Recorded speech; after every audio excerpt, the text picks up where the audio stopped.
వైసీపీలో మాజీ మంత్రి జోగి రమేష్ రాజకీయ భవిష్యత్తు ఇప్పుడు తీవ్ర చర్చనీయాంశంగా మారింది.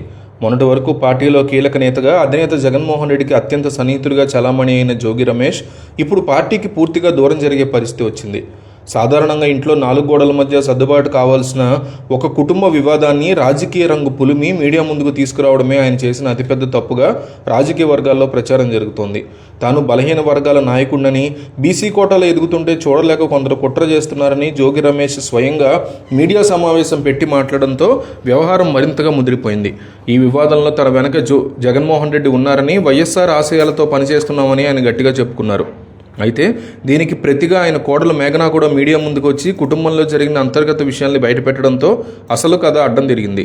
తన మీద జరిగిన వేధింపుల గురించి, తమ కుటుంబ సమస్యల గురించి పోలీసులకు ఫిర్యాదు చేయబోతే వైసీపీ పెద్దలు జోక్యం చేసుకున్నారని ఆమె వెల్లడించింది. సజ్జల రామకృష్ణారెడ్డి, వెల్లంపల్లి శ్రీనివాసు, దేవినేని అవినాష్ వంటి కీలక నేతల సమక్షంలో రాజీ ప్రయత్నాలు జరిగాయని, కేసులు పెట్టకుండా ఉండాలని పార్టీ పెద్దలే సూచించారని ఆమె స్పష్టం చేసింది. అంతేకాకుండా జగన్మోహన్ రెడ్డి అపాయింట్మెంట్ కూడా కోరినట్లు ఆమె చెప్పడం రాష్ట్ర వ్యాప్తంగా పెద్ద సంచలనంగా మారింది. ఈ పరిణామాలన్నీ జగన్మోహన్ రెడ్డికి తీవ్ర ఆగ్రహం తెప్పించినట్లు పార్టీ వర్గాల్లో కనిపిస్తోంది. వ్యక్తిగత కుటుంబ వ్యవహారాలు, దాంపత్య సమస్యలు, విడాకులు వంటి విషయాల్లో పార్టీ అధిష్టానం పేర్లని లాగడం పార్టీ పరువు తీసేలా మారిందని వైసీపీ నాయకత్వం భావిస్తోంది. దీనికి తోడు చంద్రబాబు పేరుని, రెడ్ బుక్ అంశాలని కూడా ఈ గొడవలోకి అనవసరంగా తీసుకొచ్చి రాజకీయంగా మార్చడం అధినేతకి ఎంతమాత్రం నచ్చలేదు.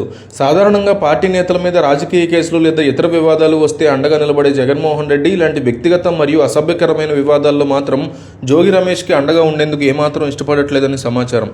దీని ఫలితంగా జోగి రమేష్కి పార్టీ నుంచి తీవ్ర హెచ్చరికలు వెళ్ళినట్టు తెలుస్తోంది. ఇటీవల జరిగిన ఎన్నికల్లో ఓడిపోయిన ఎమ్మెల్యేలతో స్థానిక సంస్థల ఎన్నికల సన్నాహకాల మీద నిర్వహించిన సమీక్షా సమావేశానికి జోగి రమేష్కి కనీసం పిలుపు కూడా వెళ్ళలేదు. ఆఖరికి తాడేపల్లి క్యాంపు కార్యాలయం వైపు కూడా రావద్దని, పార్టీ తరఫున ఎలాంటి అధికారిక కార్యక్రమాల్లో పాల్గొనవద్దని స్పష్టమైన ఆదేశాలు వెళ్లాలని సమాచారం. స్థానిక ఎన్నికలకు సంబంధించినటువంటి ఆయన పాత్రను పూర్తిగా తొలగించి ఆ స్థానంలో వేరే సమన్వయకర్తలను నియమించడం ఆయన పార్టీ పట్ల తీసుకున్న కఠిన వైఖరిని స్పష్టం చేస్తోంది. కుటుంబపరమైన సమస్యల్ని సామరస్యంగా పరిష్కరించుకోలేక దానికి కులాలు, మతాలు మరియు రాజకీయాల వైపు మళ్లించి స్వయంకృత అపరాధంతో తన రాజకీయ జీవితాన్ని జోగి రమేష్ ప్రమాదంలో పడేసుకున్నారనే అభిప్రాయం అయితే వ్యక్తమవుతోంది. సొంత పార్టీలో ఒంటరిగా మారిపోయిన ఆయనకి రాబోయే రోజుల్లో పార్టీ టికెట్ దక్కడం కూడా కష్టమేనని అంటున్నారు.